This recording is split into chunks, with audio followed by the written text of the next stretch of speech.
Vamos a cambiar de tema y nos ocupamos de noticias internacionales porque tenemos que hablar de la actualidad de Bolivia y para eso estamos en comunicación directa con Juan Cristóbal Soruco. Él es periodista allí del país vecino de Bolivia. Hola Juan, buenas tardes, ¿cómo estás? Desde aquí de la Argentina te saludamos. Muy buenas tardes, Marcos. Un gusto escucharlos. A la orden para sus preguntas. Bueno, muchísimas gracias. Gracias a usted, Juan, por atendernos. Bueno, Juan, la primera pregunta es ¿cómo amaneció Bolivia hoy después de una noche bastante agitada que tuvieron allí, no?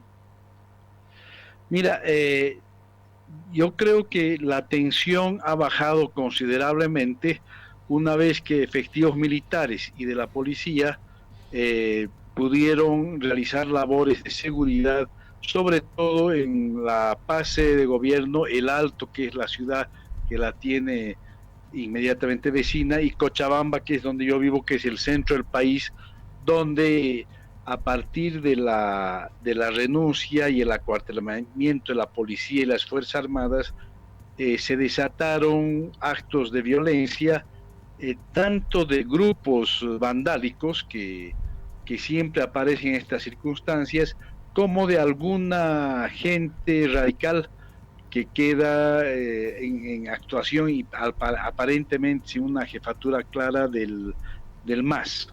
Sin embargo, como les digo, esta mañana se ha amanecido un país mucho más tranquilo, aún se mantienen los bloqueos de la ciudadanía a la espera de que en la sede de gobierno se proceda a la posesión probablemente de la que será segunda mujer presidenta del país en nuestra historia, siempre y cuando se pueda instalar la asamblea y se decida retornar a la normalidad.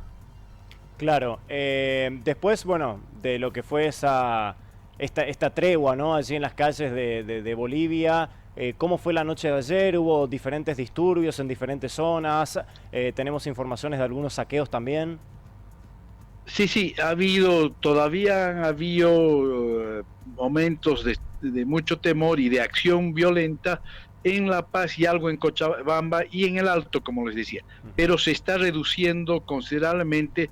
Yo creo que hoy día más, esta noche más, podrían haber algunos problemas, pero la tensión, por lo que he averiguado con colegas en esas ciudades, es más bien a que bajan las tensiones. Claro. Juan, con esta situación que están viviendo los últimos días, bueno, teniendo en cuenta de la renuncia del presidente Evo Morales, que bueno, ahora buscó exilio y asilo político en México, ¿se habla allí de un posible golpe de Estado? ¿Cómo lo viven ustedes esa situación? No, yo creo que hay que disipar esa visión, aunque obviamente todo puede ser en nuestros países, ¿no ve?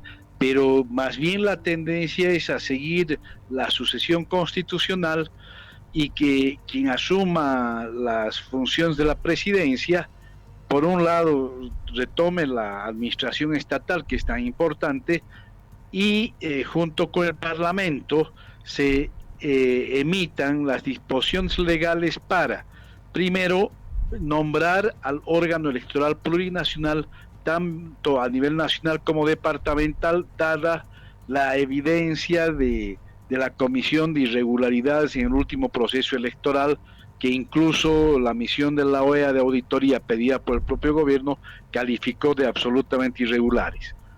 La segunda es la promulgación, de un par de normas, dicen los entendidos, para agilizar la realización de nuevas elecciones generales, incluyendo la posibilidad de una segunda vuelta electoral entre los dos primeros, y ninguno de los candidatos o candidatas alcanzara el guarismo suficiente para acceder directamente a la presidencia, y los esfuerzos para que la tercera semana de enero, el 20 o 24 de enero, se proceda a la posesión del nuevo presidente o presidenta de la República.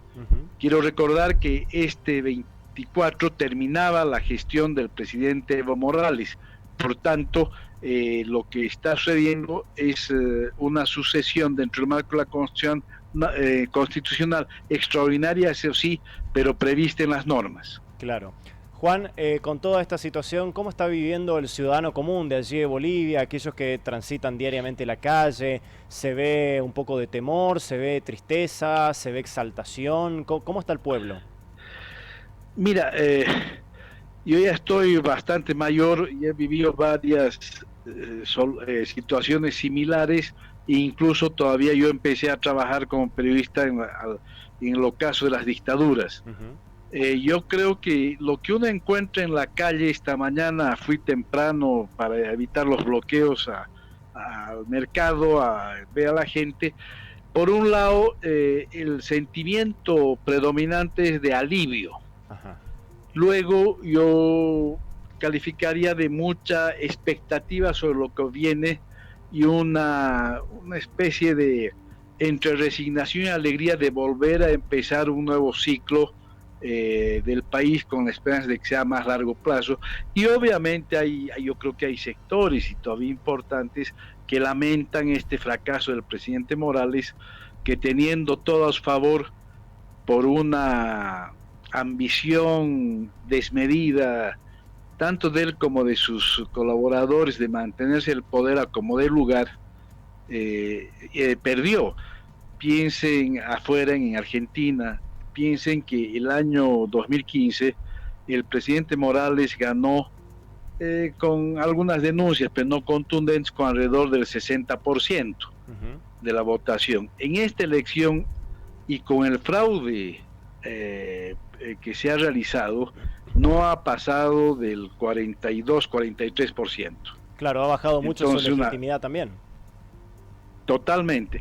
Y eso es no escuchar a la gente, porque en los análisis de corte inmediato que se hacen, se olvida que con esa brutal ganancia, victoria que tuvo, perdón, el 2015, de inmediato su gente propuso un referendo constitucional para modificar aquella cláusula, el artículo 168, que establece que uno puede ser reelegido por una única vez, luego debe dejar el poder.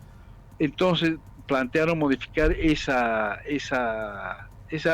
artículo para aplicar la reelección indefinida. El resultado del referendo fue que no se reformara la Constitución. Quiero recordarles que Bolivia tiene en esta línea una redacción similar a la de ustedes. Ujú. Y yo recuerdo que hubo un intento de la presidenta Kirchner, Fernández de Kirchner, de ver la posibilidad de plantear una tercera reelección seguida, pero tuvo la oposición de Massa, del diputado Massa, Sí, sí, porque se requería reformar la Constitución y esto no pudo ser, claro. cosa que Cristina respetó y se hicieron las elecciones como sabemos. Evo y el presidente Evo y el vicepresidente García Linera no aceptaron el resultado de este plebiscito y haciendo un uso bastante forzado de lo que se hizo en Nicaragua, se lograron que el Tribunal Constitucional Plurinacional, conformado por gente del partido del presidente, emitiera una sui generis declaración diciendo que por encima de la Constitución estaba el derecho humano del presidente de ser candidato.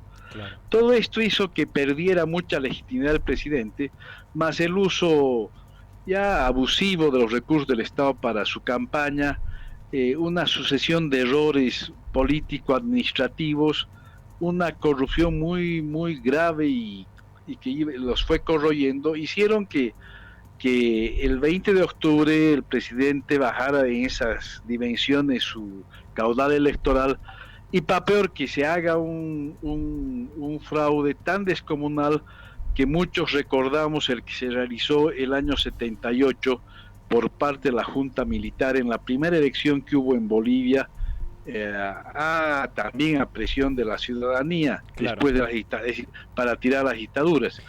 Entonces todo ello conformó un escenario en el que la gente empezó a salir a las calles.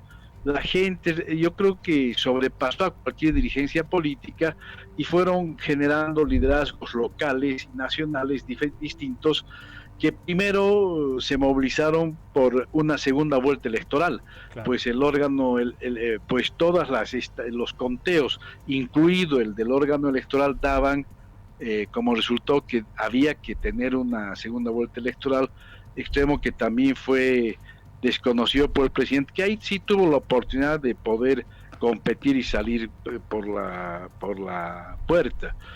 Se opuso.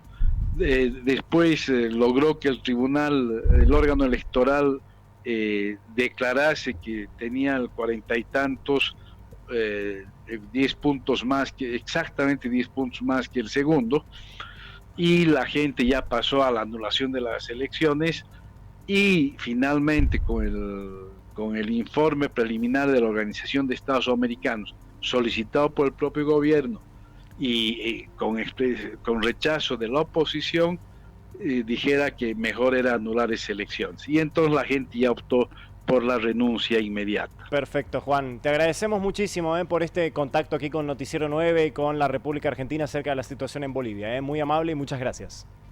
Siempre a sus órdenes y cuando deseen me llaman. Buenas tardes. Buenas tardes, igualmente. Muchas gracias. Bien, allí pasaba el periodista Juan Cristóbal Soruco desde Bolivia, justamente allí analizando un poco la situación y la actualidad de ese país cuando Evo Morales se encuentra en México buscando asilo político.